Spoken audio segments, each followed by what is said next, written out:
in the U.S. Army for 10 years, and I went to Afghanistan back in 2008, so I'm an Operation Enduring Freedom soldier. Soldiers that went to Operation Iraqi Freedom, they'd be considered OIF soldiers. I came back, and after I had left the military, I had gotten a job. Then I lost my job back in the summer of 2011, and my unemployment ran out, and then I ended up becoming homeless. Your name, help us, Lord. Okay, so expect that there'll be a science fiction novel, just like the book In the Shadow of the City, on Facebook.com. Just expect that there'll be another homeless novel being written about homelessness and staying in the shelter.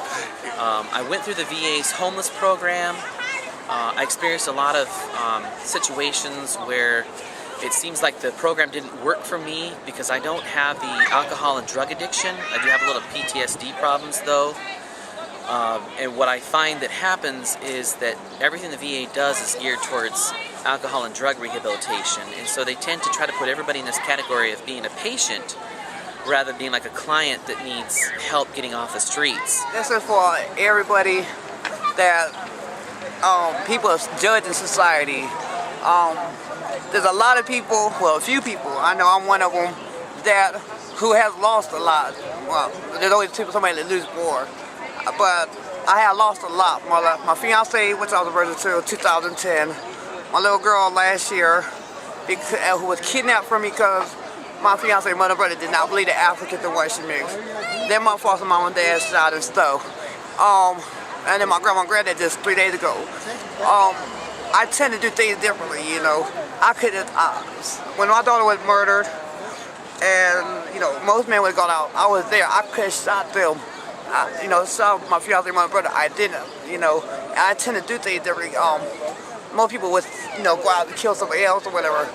But because I've been through so much, or I've hurt so much, I would never wish this on nobody most. So something that I ran into is I had a car, and they felt like my car was a liability. And in the process, I ended up getting kicked out of the VA's homeless program. So I ended up having to go to my congressman, to John Lewis. This is his letter that he responded to me, basically saying that, you know, he was sorry about the difficulties I was experiencing and that he's going to do an investigation on the VA. I've spoken with several veterans. I've had several veterans go up to John Lewis's office, complaining of some of the abuse and some of the things that are going on with the VA, especially with the homeless program. But really what I'm here to say, to not deviate too far or get off on a tangent, is that more money and more funding needs to be put into these homeless programs and into the VA homeless programs to get more veterans off the street. From my understanding, from the research I did, on any given day there's 77,000 veterans that are on the street at any given day. And I just think that's unacceptable, you know. Society has been so blinded, you know, but doctors, and I'm saying society, I've been homeless. I'll never forget where I once was or where I am now.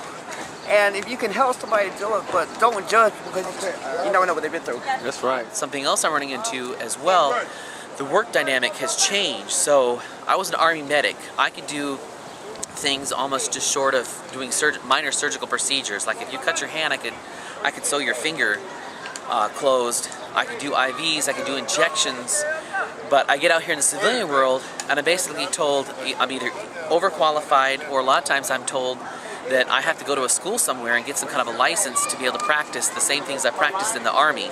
So in order for me to give somebody, you know, an IV of normal saline, I have to go back to school, you know, and I have to get a paramedic license to do something that I've done hundreds of times when I was in the Army that never required nothing more than an EMT license. So I'm running into this process of the work dynamic has changed. You can't just come home anymore and just get a job working in a factory somewhere making sprockets all day for $20 an hour, because all those jobs went overseas.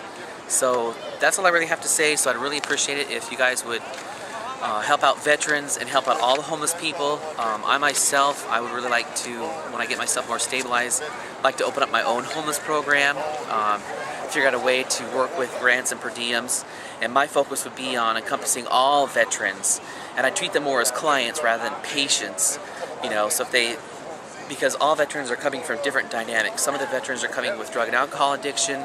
Some of them are just coming with PTSD problems. So that's about it.